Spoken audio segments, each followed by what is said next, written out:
Hello guys, and welcome to a brand new tutorial here in Lightworks, which is also a brand new channel in YouTube. So hello everyone. I just wanted to start off this video by saying thank you so much for clicking on it and being here. And I just wanted to clarify that the steps that we're going to show you in the tutorial are not necessarily the way to do it the right way, like every other way is wrong. No, because there are plenty of ways in which you can create stuff, and in this case we are just showing you how we do it here in Lightworks. And if this video somehow helps you in this process, then our mission is complete. And now, without further ado, let's get into the tutorial. Now, as you could already tell from the title, we're gonna be working on a character sheet today. And what exactly is a character sheet? Well, it's basically just a document that contains relevant information about a character.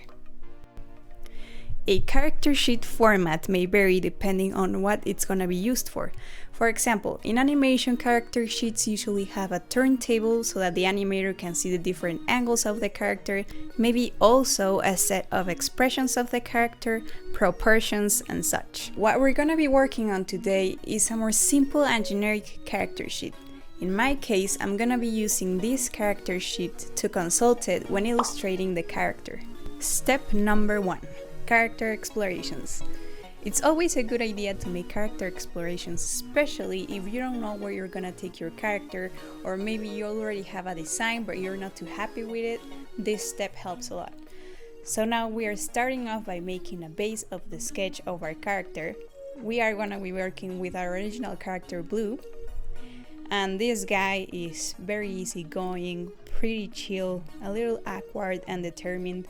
So we want to make all of these explorations in accordance to what this blue character is. And this first pose that we're working on, you can already tell that he is relaxed but also reserved.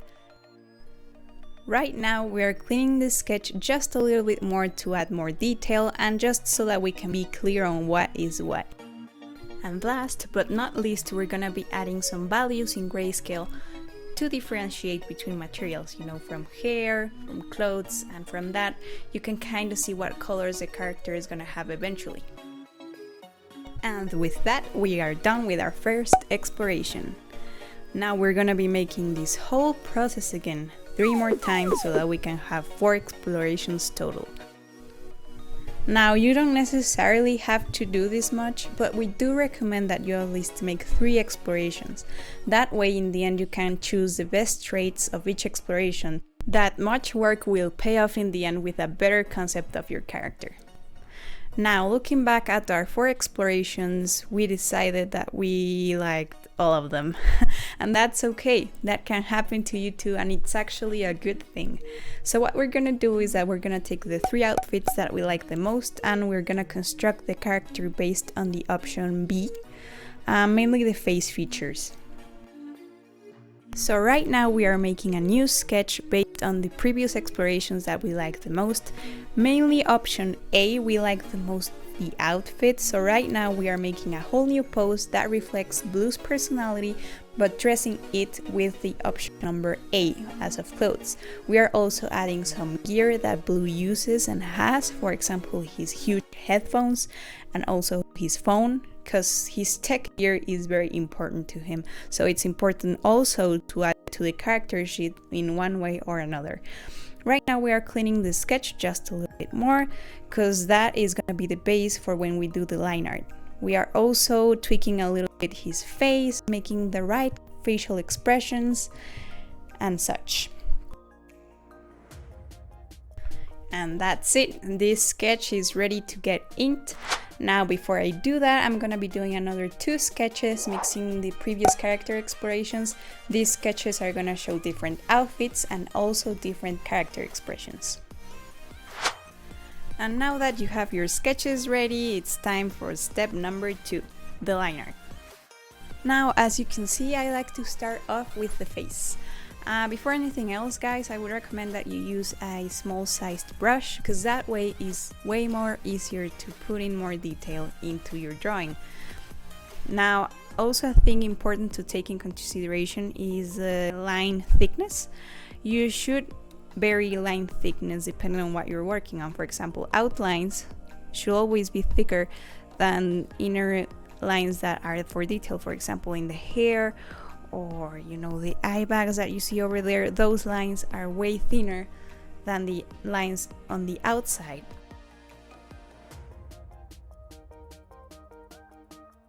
Same rule applies for everything. Right now you can see that I'm working on the line art of the clothes, starting off with the thickest lines and then finishing off with the thinner lines that are meant to be for detail purposes only.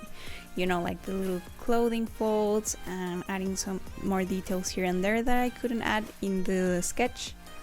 And yes, this is just a quickly rundown on how I made the line art. You should be very wary again of how you make your line art, how much detail you are adding in. In this case, we are adding plenty of detail because not all of the sketches that we're gonna be making here today are gonna be fully rendered and colored. Only this pose is gonna be rendered, and the rest of the two posers are gonna be filled in with flat colors. But we still wanna show off a nice and detailed line art. We believe that the key to making a good line art heavily relies on the brush that you're using. So before you start, take the time to pick a brush that fits this purpose. Following the exact same steps as before, we are now drawing in some items that Blue has. So right now I am drawing his backpack. If your character has an item that it's very important to him or to their story, you definitely should add it into their character sheet. Step number 4, arranging your character sheet and background. For the background, I decided to go for a little gradient. I'm testing different colors to see which one fits best, and in the end I just decided to go with blue. I already arranged my 3 poses, making the one that I'm gonna render bigger because it has more importance than the rest. I added all of the items to the right of the canvas. This way everything is clearly displayed, but it is easy to identify what's more important. For the background, I thought it looked kind of plain being just a gradient, so I decided to add a texture. It's just so that the background pops a little bit more, but not enough so that it competes with the character, because remember, what's most important here is your character. Step number 5, color. Now, this step is very important. I mean, all of the other steps are also important, but I cannot stress how important colors are because color in itself already tells a story.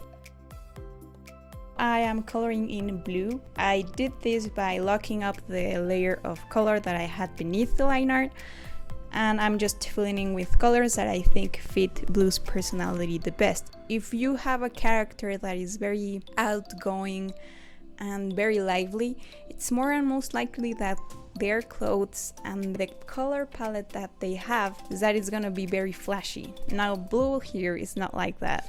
That's why his colors are kind of monotoned and desaturated, almost camouflagey. He likes to merge in his environment, he doesn't like being the center of attention, so the colors of his clothes demonstrate that. Now moving on to the face, filling up the hair.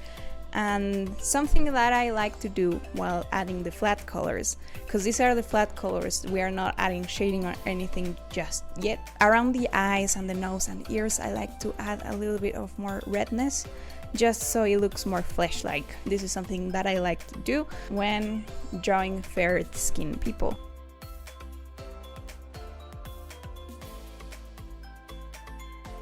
And with that, we are done with the first pose, adding the flat colors. Now we're gonna be making that again with the other 2 poses that I already made right here, and then we'll move on to the next step.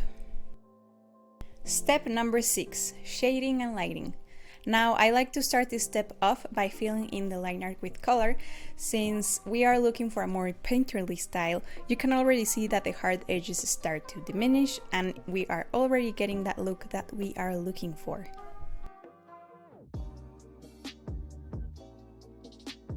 Now, there are many ways that you can do shading. In this case, we're gonna mix different ways in which you can do it, starting off by adding a new layer in Multiply and coloring in this kind of bluish purplish tone. Now, following where the light is coming from, I'm starting to shade the character, covering the parts that shade is actually forming. So you can see I'm starting from the back up to the arms, slowly building detail. You know, the spaces that are exempt from light are gonna be, obviously, in this case, the cloth foldings, because there are so many.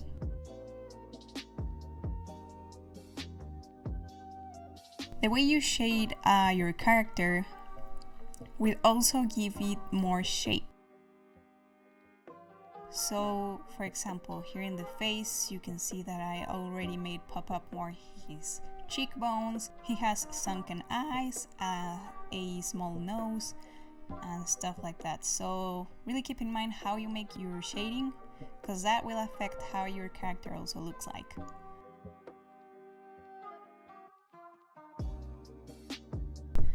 Once that first layer of shading is done, we are now gonna go for lighting. Now, for this layer of lighting, we are going for a more subtle, smooth, and soft lighting. And to do this, we are actually gonna add a new adjustment layer in the curves. We're gonna mask it. We're gonna pop up the curves a little bit so that the overall color of our character is lighter, and from that we are gonna start coloring in the mask layer so that we can start building up that soft light in our character. Now you can see that I'm adding a little detail just like I did with the shading, but in this case the opposite way.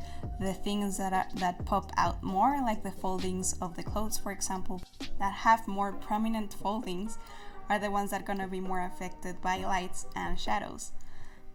Same applies for everything. You just have to take into account where your light is coming from. That's why we still have that little sun overlooking blue.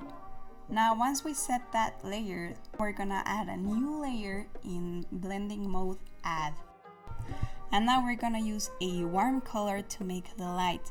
This will make it seem as though sun is actually hitting our character. So we start off from the main area that the light is affecting our character and slowly building up that light along all of the body. You also want to be careful to not burn the color when the light is so strong that the colors start to become all white. You don't want that to happen unless that is your actual intent, but I would say that for character sheets that doesn't work, because you want to see the detail in your character, not make it disappear. So take that into account. And with those steps done, you could leave your character at that. I think it already looks decent enough for a character sheet. But what we're gonna do next is that we're gonna actually paint in more details and render it further. I think that will give off even a better look, but that's up to you if you wanna do it or not. But we are still gonna show you how. Step number 7, rendering. Now this is one of the final steps before we finish our character sheet, and what we're gonna do now is that we are gonna merge all of the layers that contain your character. That's right, flat color, shading layers, lighting layers, line art layers if you still have one. You are gonna merge all of that into one single layer. Now, one thing that you may wanna do first is save a new version of your document before doing this, because it may happen that you will need those layers, so make sure to save a new version before you do that. So once you merge all the layers, what you're gonna do now is just paint, paint, paint, and paint with a painterly brush, preferably one that has not a full opacity. You're gonna start picking colors and mixing them together and also adding in more detail. I already started to paint when I looked at the character, and I felt like he was looking a little bit flat, especially on his left side. So I decided to add a new source of light, a bounce light. And basically a bounce light is when light hits an object and the light that bounces back and hits another object, that is the bounce light. So I decided that the bounce light that I was adding was going to be blue because the background is blue. So the light that is bouncing off is the same color as the background. So basically what this does, first is going to give more volume to the character, and it will also add more detail. The light was only coming from the right side of the character, so the left side was not being detailed enough with light, and this will sure give detail to those darker parts that couldn't have light before, like the pants and the lower part of the coat.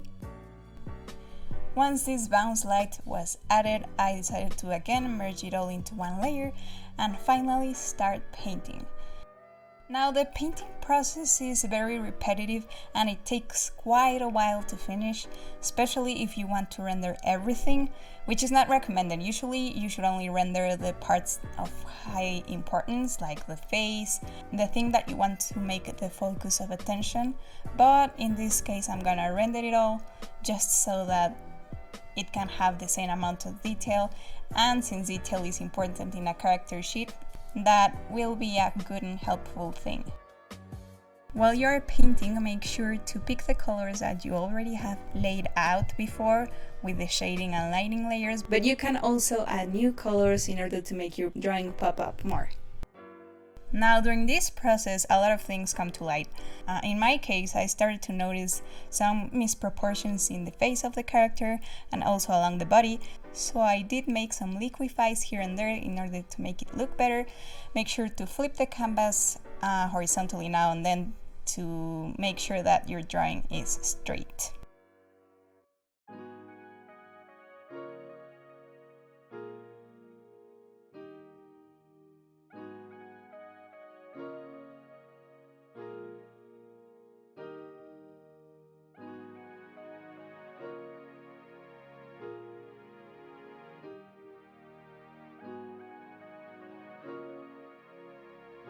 Drawing hair is a science in itself and it takes a long time if you want to make hair by hair. It does give a nice realistic look to it, but it does take a while. So be patient basically, be patient with the painting process. It's fun, but it does take a lot of time.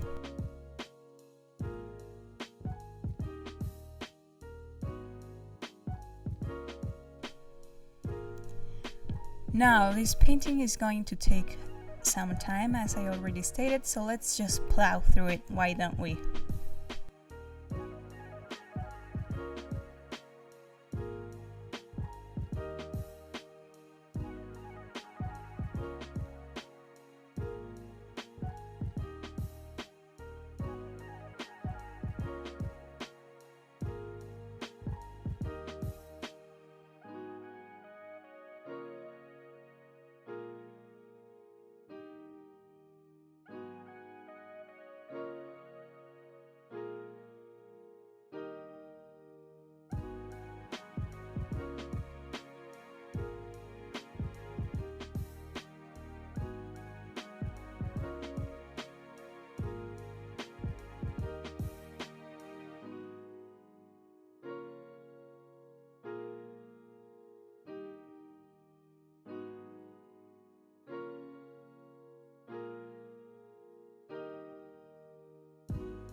And now that that is done, we are ready to finally add some finishing touches to the drawing.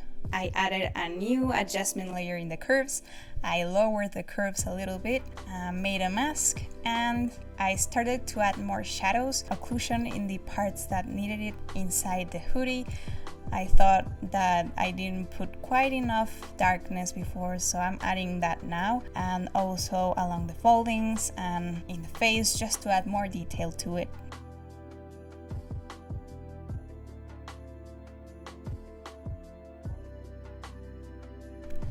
I also added a new layer in blending mode add, so I could start adding some little details in the face. Mainly in the eyes, I added some glow, and also in the nose and the lips and some in the hair.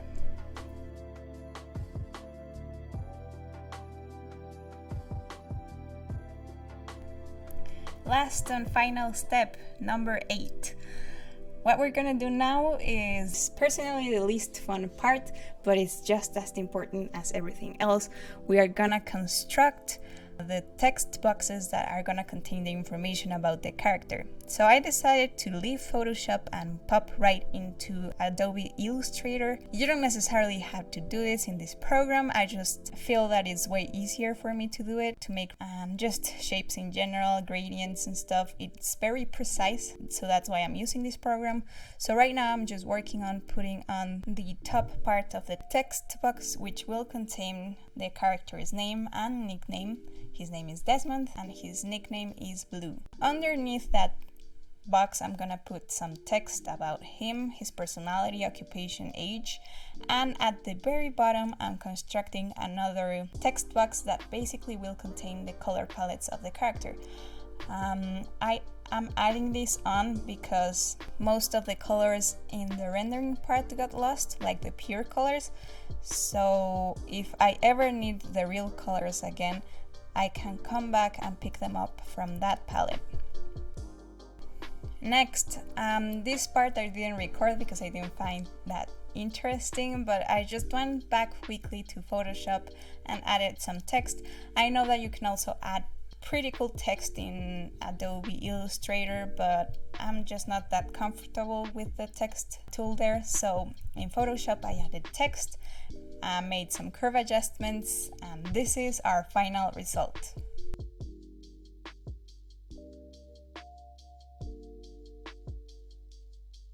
And that is it. We're done with this tutorial. Thank you so much for sticking around till the very end. And again, if you found this video useful or enjoyable, please make sure to leave a like, and if you would like to see more art related stuff and tutorials from us, consider subscribing to our channel. That would be it for today. See you in the next one.